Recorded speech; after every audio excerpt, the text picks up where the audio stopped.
नमस्कार। रिक्स के पारिस्थितिकीय दृष्टिकोण पर हमारी जो चर्चा चल रही थी उसे ही इस भाग में आगे बढ़ाते हुए हम ये देखेंगे कि प्रिज्मेटिक सोसाइटी के बारे में और वहां कार्य करने वाले प्रशासन के बारे में रिक्स की अवधारणा क्या है। हमने देखा था कि प्रिज्मेटिक सोसाइटी को बताते समय रिक्स ने फ्यूज सोसाइटी और डिफ्रैक्टेड सोसाइटी की भी बात की, चर्चा की और उनकी विशेषताओं को भी बताया कि कैसे एक पारंपरिक समाज में एक ही संरचना कई सारे कार्य करती है, जबकि एक विकसित समाज में डिफ्रैक्टेड सोसाइटी में हर कार्य के लिए अलग अलग संरचना होती है। पारंपरिक समाज कृषि अर्थव्यवस्था पर आधारित होता है, जबकि आधुनिक समाज उद्योग आधारित अर्थव्यवस्था से संचालित होता है और वहां पर विज्ञान और तकनीकी के विकास के कई अवसर मौजूद होते हैं। बड़ी तेजी से वैज्ञानिक और तकनीकी विकास की दिशा में ऐसा समाज आगे बढ़ता है। और सबसे बड़ी बात कि ये एक ओपन सोसाइटी होती है जो वर्गीय संरचना पर आधारित होती है। अब ये देखेंगे कि जो विकासशील देशों का समाज है उसकी क्या विशेषता है। रिक्स ने उनकी क्या विशेषताएं बताई। प्रिज्मेटिक समाज का नाम दिया विकासशील समाजों को। जैसे प्रिज्म में उसके कई फलक कई रंगों की लाइट्स को रिफ्लेक्ट करते हैं, वैसे ही एक प्रिज्मेटिक समाज में, एक विकासशील समाज में एक साथ कई विशेषताएं, नई पुरानी आधुनिक पारंपरिक, ये देखने को मिलती है। रिक्स की दृष्टि में एक प्रिज्मेटिक समाज, समपार्श्वीय समाज, परंपरा और आधुनिकता का मिश्रण। एक तरफ आधुनिक व्यवस्थाएं चलती हैं, आधुनिक राजतंत्रीय व्यवस्था जो लोकतांत्रिक व्यवस्था में कन्वर्ट हुई, पारंपरिक राजतंत्र लोकतंत्र में कन्वर्ट हुआ। तो लोकतंत्र आधुनिकता का प्रतीक है, लेकिन उस लोकतंत्र का संचालन अभी भी राजतंत्रीय व्यवस्था की परंपरा के अनुसार कई बार किया जाता है। पार्टीज का इलेक्शन होता है, जनता अपने प्रतिनिधियों को चुनकर भेजती है, विभिन्न पॉलिटिकल पार्टीज अपने अपने प्रतिनिधियों को, अपने अपने उम्मीदवारों को खड़ा करती हैं और जनता उन्हें चुनकर भेजती है। लेकिन उम्मीदवारों का चयन करते समय, मतदाताओं को लुभाते समय, आकर्षित करते समय राजनीतिक दलों के द्वारा पारंपरिक तरीकों का सहारा लिया जाता है।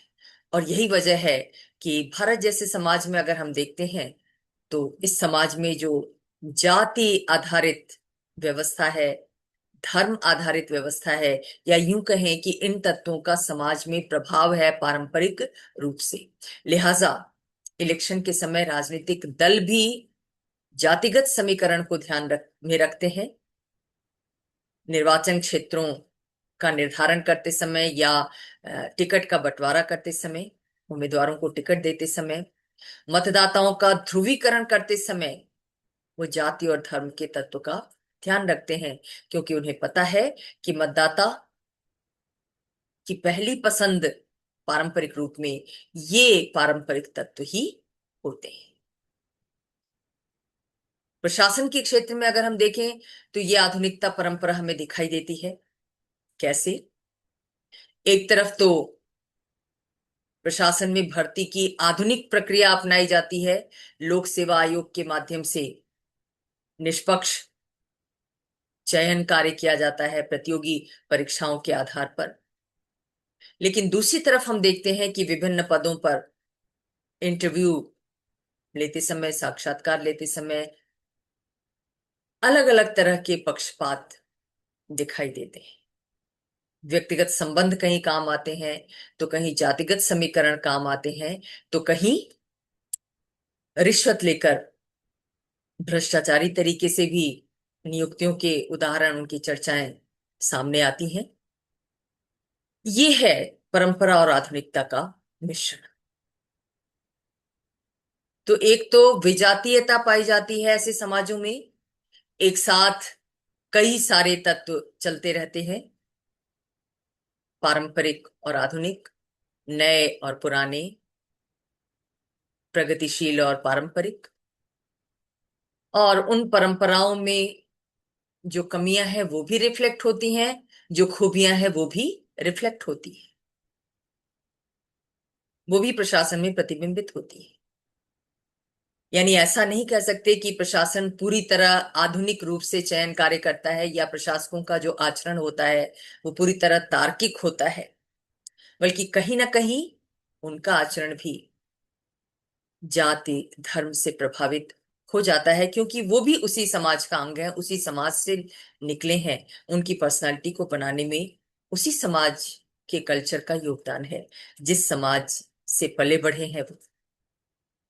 तो बहुत स्वाभाविक है कि जब वो प्रशासन के पद पर पहुंच भी जाते हैं, प्रशासन में पहुंच भी जाते हैं, तो वहां भी ये पारंपरिक तत्व उनका पीछा नहीं छोड़ते, या यूं कहें कि वो छोड़ना नहीं चाहते। इसीलिए भारत जैसे देश में हम देखते हैं कि भ्रष्टाचार और पक्षपात को एक सामाजिक स्वीकृति भी मिल गई। यानी सामाजिक दृष्टि से लोगों के बीच वो व्यक्ति सम्माननीय होता है जिसके पास कोई जुगाड़ हो, जो पक्षपात पूर्ण ढंग से किसी के हित को साधने में सक्षम हो। ऐसे व्यक्ति को सामाजिक मान्यता भी मिल जाती है। ये उसकी विशिष्ट योग्यता के अंतर्गत समाज के द्वारा स्वीकार कर लिया गया है। यानी इसे बुरा नहीं माना जाता समाज में, बल्कि एक नए शिष्टाचार के तौर पर इसको स्वीकार किया जाता है। तो ऐसे समाज को प्रिज्मेटिक समाज का नाम दिया रिक्स ने व्यापक अध्ययन किया था 10 वर्षों तक विकासशील देशों का। उसके बाद उनके ये निष्कर्ष रहे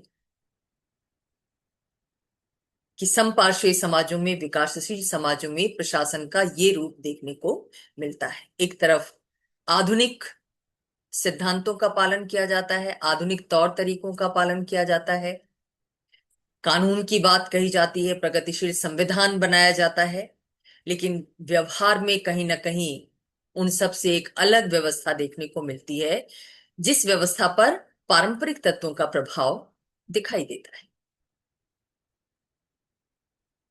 कानून और कानून के पालन में बहुत बड़ा गैप दिखाई देता है।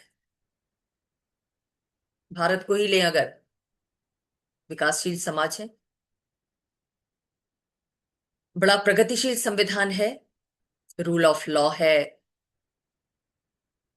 बेसिक फंडामेंटल राइट्स की बात करता है संविधान, फेडरलिज्म है, संघवाद है, निष्पक्ष तंत्र है चुनाव का, संसद है, विधानसभाएं हैं, और एक वेल एस्टेब्लिश्ड ब्यूरोक्रेसी है, प्रशासन है। अंग्रेजों के समय से ही बड़े आधुनिक ढंग से उसका गठन किया गया और उसका संचालन किया जाता रहा। लेकिन प्रैक्टिकली हम क्या देखते हैं कि कानून को तोड़ने वालों को समाज की स्वीकृति भी मिलती है। कानून तोड़ना बहुत बुरा नहीं माना जाता इन देशों में। तो ये सिद्धांत और व्यवहार का फर्क दिखाई देता है। संविधान में बड़े बड़े सिद्धांत प्रेजेंट किए गए हैं, लेकिन व्यवहार में लोगों का, शासकों का, प्रशासकों का आचरण उससे कहीं भिन्न दिखाई देता है। नियमों का सही तरीके से पालन सुनिश्चित नहीं किया जाता। औपचारिक और अनौपचारिक व्यवस्थाएं एक साथ चलती हैं। औपचारिक व्यवस्था यानी संविधान, कानून, नियम, प्रशासन की संरचना, भर्ती के औपचारिक तौर तरीके, प्रशिक्षण कार्यक्रम, ये सब औपचारिक व्यवस्थाएं हैं। लेकिन इस औपचारिकता के पीछे अनौपचारिक व्यवस्था जो लंबे समय से चली आ रही है, जिसमें कहीं जाति का प्रभाव दिखाई देता है, तो कहीं धर्म का प्रभाव दिखाई देता है, तो कहीं व्यक्तिगत पहुंच का प्रभाव दिखाई देता है। ये सब साथ साथ चलते हैं। रिक्स ने इस पर फोकस किया और साथ ही प्रिज्मेटिक सोसाइटी के प्रशासन को एक अलग नाम दिया गया रिक्स के द्वारा, साल प्रशासन। साल स्पेनिश भाषा का शब्द है मूल रूप से, जो लैटिन अमेरिकी देशों में खासतौर से सरकारी कार्यालयों के लिए प्रयोग में लाया जाता था। वहीं से इस साल शब्द को लिया है रिक्स ने।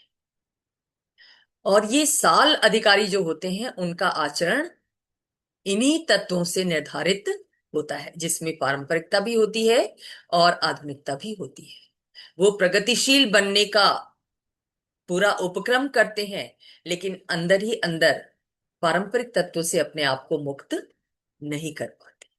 कहीं ना कहीं उनके निर्णयों पर, उनके कार्यों पर, उनके व्यवहार पर इसका प्रभाव दिखाई देता है।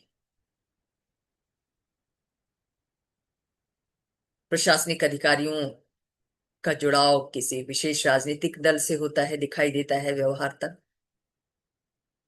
जबकि औपचारिक तौर पर उनसे अपेक्षा की जाती है कि वे देश के संविधान के प्रति, कानून के प्रति, लोगों के प्रति प्रतिबद्ध होंगे।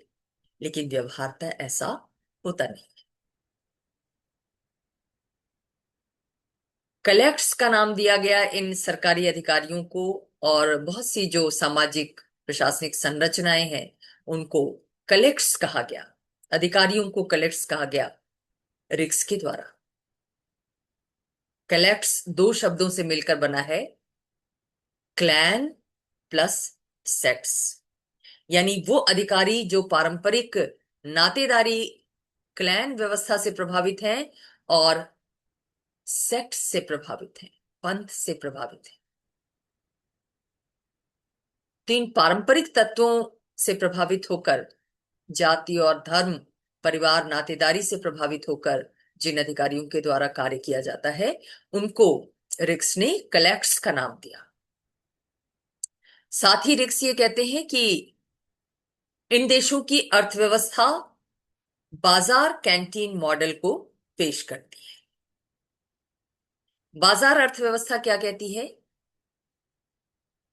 कि बाजार सबके लिए ओपन होंगे और मूल्यों का निर्धारण मांग और आपूर्ति के नियम पर आधारित होगा, कंपटीशन पर आधारित होगा। इन समाजों में हम देखते हैं कि एक तरफ प्रशासन बाजार को प्रोत्साहित कर रहा है, खासतौर से आजकल के लिबरलाइजेशन की युग में, बाजार अर्थव्यवस्था के युग में प्रशासन बाजार को प्रोत्साहित कर रहा है, प्रतिस्पर्धा को प्रोत्साहित कर रहा है, मूल्यों को नियंत्रित करने में कम दिलचस्पी ले रहा है, ताकि विक्रेता और क्रेता आपसी संबंध संतुलन के आधार पर लाभ और मुनाफा दोनों ही प्राप्त कर सकें। यानी उपभोक्ता को अच्छी चीज कम दाम पर मिल सके और क्रेता को ज्यादा से ज्यादा लाभ मिल सके उत्पादन का, विक्रय का। दूसरी तरफ कैंटीन मॉडल है। कैंटीन मॉडल कुछ लोगों को, कुछ अधिकारियों को, कुछ जरूरतमंद लोगों को सब्सिडाइज्ड रेट में, यानी कम दाम में अच्छी चीजें मुहैया कराता है। तो एक तरफ बाजार का खुला मॉडल भी है अर्थव्यवस्था के क्षेत्र में, दूसरी तरफ सरकार का हाथ उन लोगों पर भी है जो बाजार की प्रतिस्पर्धा को नहीं झेल सकते। लिहाजा सब्सिडाइज रेट में सरकार उनके लिए कैंटीन के माध्यम से उनके उपभोग की चीजें उपलब्ध कराती है। इसको हम मिश्रित अर्थव्यवस्था मॉडल भी कह सकते हैं, लेकिन रिक्स ने इसको नाम दिया बाजार कैंटीन मॉडल का।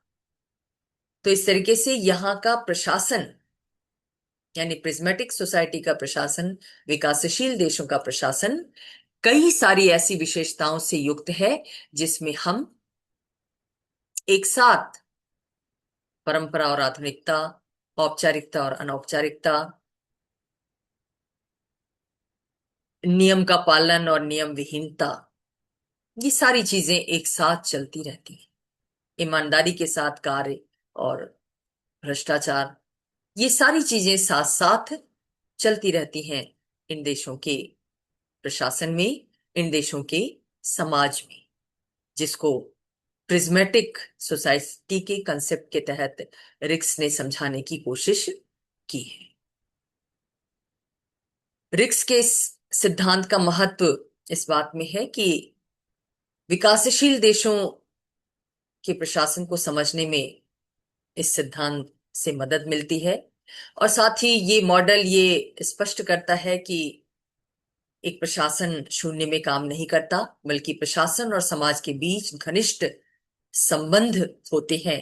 एक तरफ प्रशासन समाज को प्रभावित करता है, दूसरी तरफ समाज प्रतिबिंबित होता है प्रशासन के कार्यों में, व्यवहार में, निर्णयों में।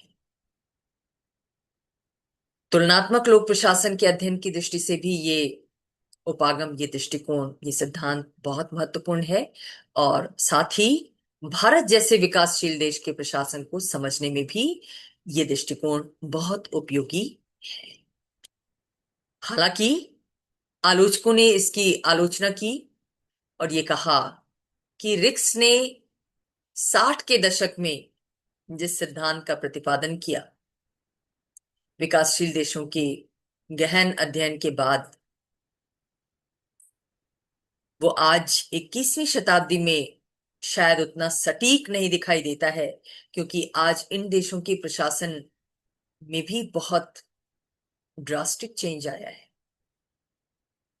कई प्रशासनिक सुधारों के माध्यम से डिजिटल गवर्नेंस और आरटीआई, भारत के संदर्भ में अगर हम लें, तो इन दो तत्वों ने प्रशासन के स्वरूप को बदलने में, और प्रशासन ही नहीं समाज के स्वरूप को बदलने में भी बड़ी महत्वपूर्ण भूमिका निभाई है।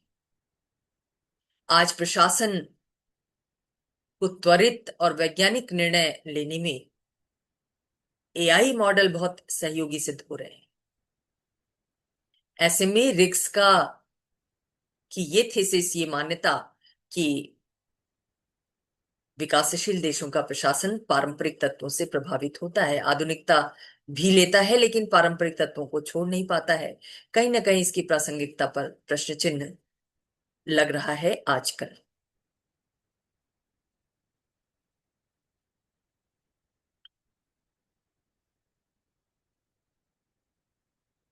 आलोचक क्या कहते हैं कि सभी विकासशील देशों पर यह सिद्धांत समान रूप से लागू नहीं होता, क्योंकि जैसा कि रिक्स भी मानते हैं कि कोई भी दो समाज एक जैसा नहीं होता। विकासशील देशों में भी बहुत सारे समाज हैं, एशिया, अफ्रीका और लैटिन अमेरिका के, और हर देश की अपनी अलग सामाजिक परंपराएं हैं, अलग सांस्कृतिक परंपराएं हैं, अर्थव्यवस्था का अलग मॉडल है। तो ऐसा नहीं है कि ये एक ऐसा सामान्य सिद्धांत हो जो सभी विकासशील देशों पर समान रूप से लागू किया जा सके। सभी देशों के, सभी विकासशील देशों के प्रशासन में, समाज में भी बहुत आपस में अंतर है। तो एक ही सिद्धांत के आधार पर इन सब का अध्ययन करना संभव नहीं है, वैज्ञानिक अध्ययन संभव नहीं है। तो रिक्स की कमी यह है कि उन्होंने प्रिज्मेटिक समाज मॉडल को बहुत ज्यादा जनरलाइज कर दिया है, सभी विकासशील समाजों के अध्ययन की एक सामान्य सिद्धांत के रूप में पेश किया है।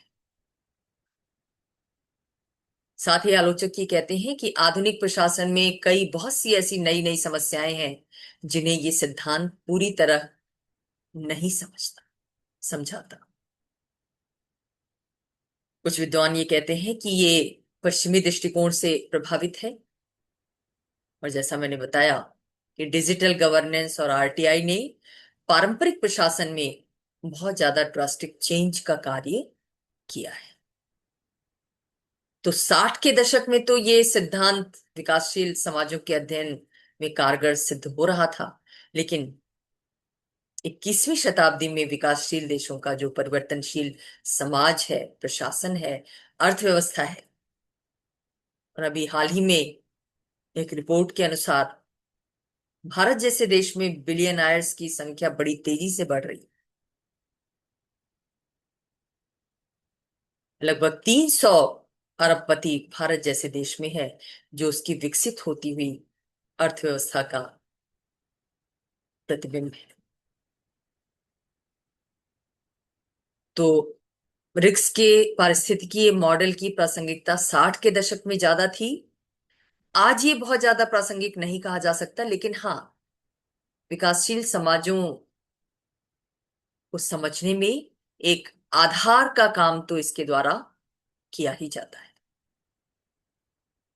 ये रिक्स का सबसे बड़ा योगदान था कि उस दौर में जब लोक प्रशासन के सिद्धांत अमेरिका और यूरोप के लोक प्रशासन के अध्ययन के बाद निर्मित किए जा रहे थे और उन्हें ही विकासशील देशों पर भी लागू किया जा रहा था, ऐसी स्थिति में कंपैरेटिव एडमिनिस्ट्रेशन ग्रुप की अध्यक्षता करके, नेतृत्व करके, रिक्स ने दुनिया के सामने एक कंपैरेटिव स्टडी का मॉडल पेश किया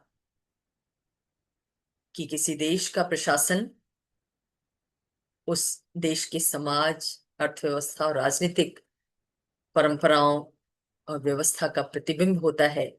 दोनों परस्पर संबंधित होते हैं, ये सारे तत्व परस्पर संबंधित होते हैं। इनको अलग करके प्रशासन का अध्ययन नहीं किया जा सकता। इस दृष्टि से ये सिद्धांत आज भी उपयोगी है। एक आधारभूत सिद्धांत के रूप में ये आज भी प्रासंगिक है।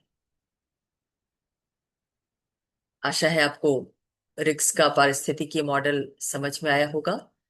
फिर भी यदि कोई प्रश्न है, कोई जिज्ञासा है, तो आप चैट बॉक्स में पूछ सकते हैं या डायरेक्ट मैसेज भी कर सकते हैं। धन्यवाद।